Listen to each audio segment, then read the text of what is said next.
Hey guys, this is Tanner with Woodgrain. We're excited to bring to you our 5th molding accent wall. So we're calling this the Victorian Diamonds. Turned out really well. Wanted to mix it up from our traditional straight lines and boxes. We have some diamonds that we brought into the picture. So we have 6 framed boxes filled with 6 diamonds, and within the diamonds we have a smaller set of diamonds. So within this design, you can go crazy. You can actually frame this out and continue the diamond pattern throughout.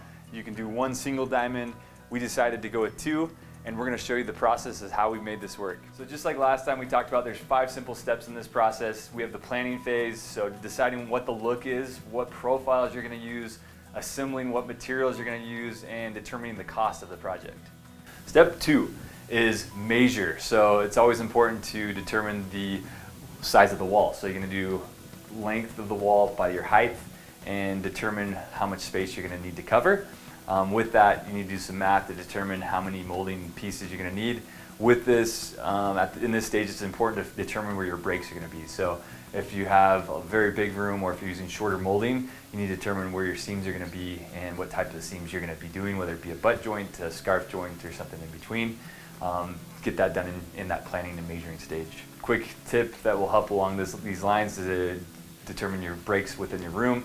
Use a laser level. This will help project a line on the wall. If you're using for rectangles, if you're any patterns that have straight lines, this will help act as a guide. And then lastly, pro tip for you, write on the wall. Don't be afraid to get aggressive. Write your measurements, write where your breaks are going to be on the wall. This is going to be painted over, covered in the end. So don't be afraid to write on your wall. The 3rd step in the process is installation, and here are the tools we're going to use to make it happen. So we have a 254 stop, which is this. That's going to be doing our diamonds and our framing of our rectangles. And this is our 263 base. So this is going to be a solid pine base that goes across our floor. And like I said, in the stop is a solid pine as well.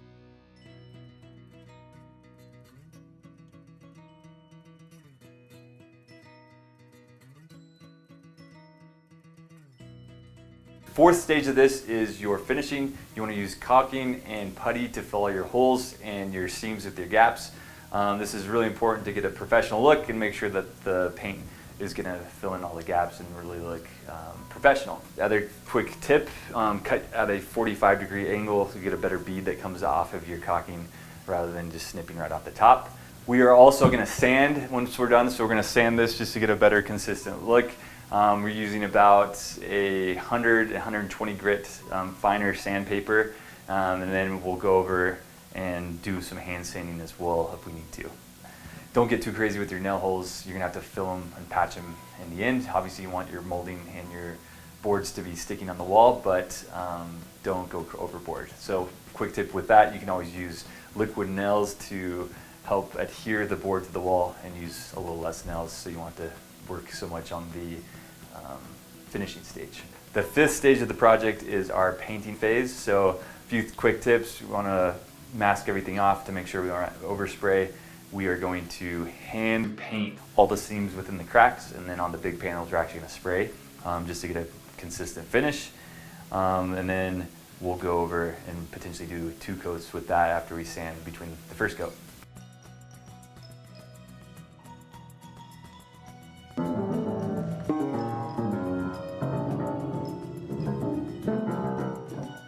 Oh, you caught me enjoying my beautiful wall while I play my piano.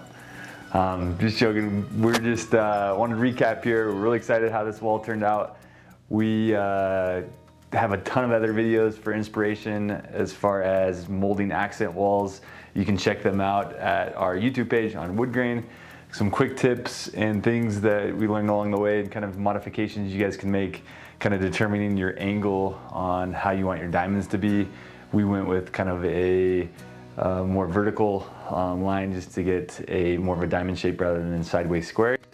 The other thing, kind of having a template, we didn't really highlight that throughout the video, having a template stick to kind of make sure that your spacing's the same throughout here. So that kind of helped us frame out the big boxes and then framing out the squares. So we had 2 different templates that we followed along with as far as having a spacer stick. So those are kind of the things that helped along the way.